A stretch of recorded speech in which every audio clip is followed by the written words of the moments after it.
Doctor గారు ఈ spine ప్రాబ్లమ్‌కి సంబంధించి తిమ్మిర్లొస్తూ ఉంటాయి.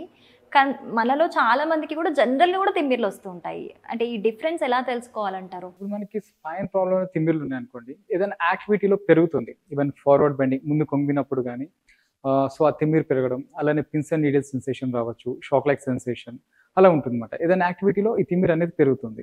మామూలుగా జనరల్‌గా వీక్‌నెస్ ఉన్నప్పుడు ఏంటంటే, వీళ్ళకి యాక్టివిటీ చేసినా చేయకపోయినా అది కాన్స్టెంట్‌గా ఉంటుంది ఆ తిమ్మిరి అనేది. ఇలా డిఫరెన్షియేట్ చేయొచ్చు. అలానే వైటమిన్స్ డెఫిషియన్సీలో కూడా ఉంటుంది. కామన్‌గా ఇప్పుడు నేను చూసేది ఏంటంటే, ఈ నమ్‌నెస్ అనేది కామన్‌గా చూస్తుంటామట. అది మనకి బి12 డెఫిషియన్సీలో చాలా వరకు కామన్ ఇది. దాన్నే సబ్ అక్యూట్ కంబైన్డ్ డీజనరేషన్ అంటాం. సబ్ అక్యూట్ కంబైన్డ్ డీజనరేషన్ అంటే ఏంటంటే, బి12 డెఫిషియన్సీ ఉన్నప్పుడు ఈ మైలిన్ అనేది కొంచెం తగ్గి ఈ డ్యామేజ్ అయ్యి దాని వల్ల కూడా ఈ తిమ్మిర్లు అనేది కామన్‌గా వస్తుంటాయి అన్నమాట. సో, దీన్ని ఎలా డిఫరెన్షియేట్ చేస్తామంటే, సో, ఏదైనా యాక్టివిటీలో ఇప్పుడు తిమ్మిరి పెరుగుతుంది, లేదంటే కొన్ని టెస్ట్‌లు ఉంటాయి దీనికి.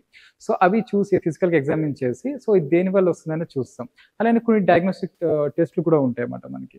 సో, ఆ బ్లడ్ టెస్ట్‌లలో కూడా మనకి ఏమైనా వైటమిన్స్ డెఫిషియన్సీ ఉందా? దానివల్ల వస్తుందా? లేదంటే ఎంఆర్ఐ, సిటీ స్కాన్స్ కూడా చూస్తాం.